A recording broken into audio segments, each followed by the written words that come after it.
اعوذ باللہ من الشیطان الرجیم بسم اللہ الرحمن الرحیم قد نرى تقلب وجهك في السماء ہم دیکھتے ہیں بار بار اٹھنا تیرے چہرے مبارکہ کا آسمان کی طرف فَلَنُوَلِّيَنَّكَ قِبْلَةً تَرْضَاهَا سو البتہ پیر لیں گے ہم قبلةً ترضاها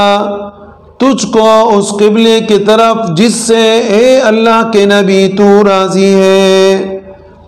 فَوَلِّ وَجْهَكَ شَطْرَ الْمَسْجِدِ الْحَرَامِ سو اب پیر لیجئے اپنے چہرے مبارکہ کو مسجد حرام کی طرف وَحَيْثُ مَا كُنْتُمْ اور جس جگہ آپ ہوا کرے فَوَلُّوا وُجُوهَكُمْ شَطْرًا تو پیر لے اپنے چہرے مبارکہ کو اسی کی طرف وَإِنَّ الَّذِينَ أُوتُوا الْكِتَابَ اور جن کو ملی ہے کتاب لَا يَعْلَمُونَ أَنَّهُ الْحَقُّ مِنْ رَبِّهِمْ البتہ جانتے ہیں کہ یہ ٹھیک ہے برحق ہے ان کی رب کی طرف سے وَمَا اللَّهُ بِغَافِلٍ عَمَّا يَعْمَلُونَ اور اللہ رب العزت ان کے اعمال سے بے خبر نہیں۔ نبی اکرم صلی اللہ علیہ وسلم پہلے بیت اللہ کی طرف نماز پڑھتے تھے، پھر اس کے بعد اللہ رب العزت نے بیت المقدس کی طرف منہ کر کے نماز پڑھنے کا حکم عطا فرمایا۔ نبی علیہ الصلوۃ والسلام بیت المقدس کی طرف منہ کر کے نماز پڑھا کرتے تھے، اور بیت المقدس کی طرف منہ کر کے نماز پڑھنے کی مدت 16-17 مہینے ہے، لیکن نبی اکرم صلی اللہ علیہ وسلم کو حد درجے محبت کعبہ سے تھی، بیت اللہ شریف سے تھی، اسی نبی علیہ الصلوۃ والسلام یہ چاہتے تھے کہ دوبارہ قبلہ بیت اللہ شریف ہو جائے اور کعبہ میرا قبلہ مقرر ہو جائے اور اس کی طرف دوبارہ منہ کر کے میں نماز پڑھوں، اس لیے کہ کعبہ ایک کامل قبلہ ہے، تمام انبیاء علیہ السلام نے اس کی طرف منہ کر کے نماز پڑھا ہے، اور جو چیز کامل ہوا کرتی ہے ذہن بھی یہی چاہتا ہے کہ اس کی طرف مائل ہو جائے، اس لیے نبی اکرم صلی اللہ علیہ وسلم یہی چاہا کرتے تھے کہ اللہ دوبارہ قبلہ بیت اللہ شریف ہو جائے اور اس کی طرف میں منہ کر کے نماز پڑھوں۔ ظاہر ہے کہ نبی اکرم صلی اللہ علیہ وسلم اللہ رب العزت کے محبوب پیغمبر ہے، اللہ رب العزت نے نبی اکرم صلی اللہ علیہ وسلم کی دل کی آواز سن لی، اور مسجد بنو سلمہ میں زور کی نماز پڑھا رہے تھے کہ اللہ رب العزت کی طرف سے حکم آیا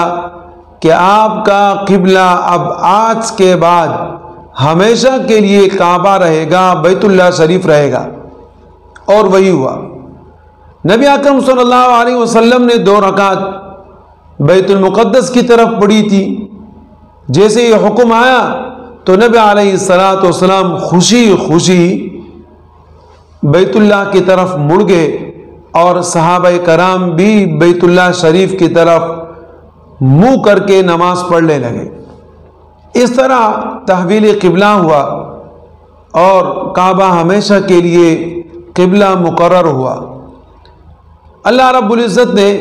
نبی علیہ الصلوۃ والسلام کو خوش رکھا،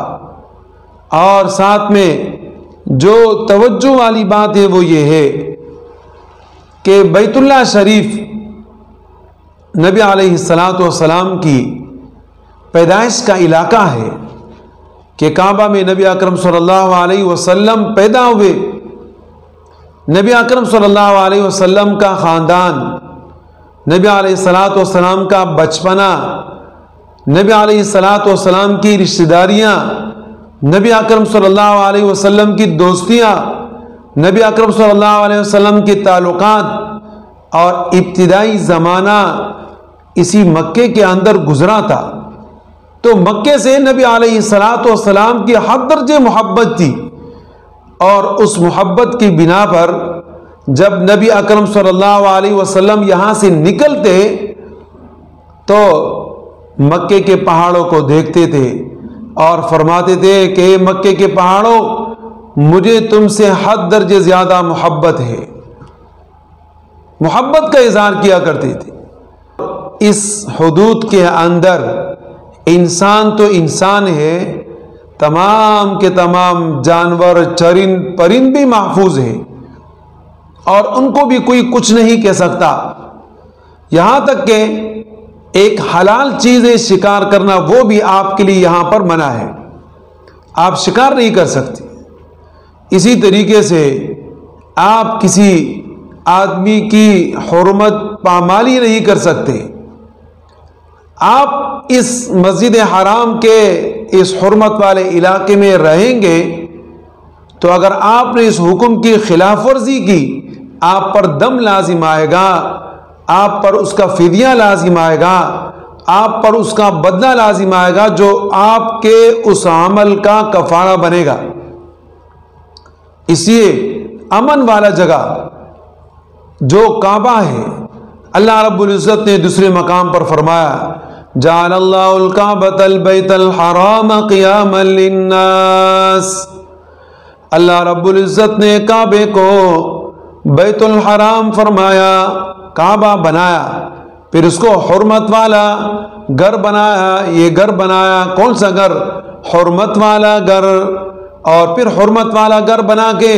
قیاما للناس، تمام کے تمام خلائق کے لیے جمع ہونے کا جگہ بنایا۔ پوری دنیا سے لوگ آ کر یہاں رہتے ہیں، حج کرتے ہیں، عمرہ کرتے ہیں، اور آپ وہاں جا کے مختلف قسم کے لوگوں کو دیکھیں گے۔ تو اسلام آپ کو برداشت کا حکم دیتا ہے، اور اسلام کے ہر ایک نیک عمل کے اندر آپ کو برداشت کرنے کی ترغیب دی گئی ہے، اور کسی اور کے مقام کو بڑھانا چڑھانا اور اس کو برداشت کرنے کا آپ کو اللہ رب العزت نے طریقہ بتایا۔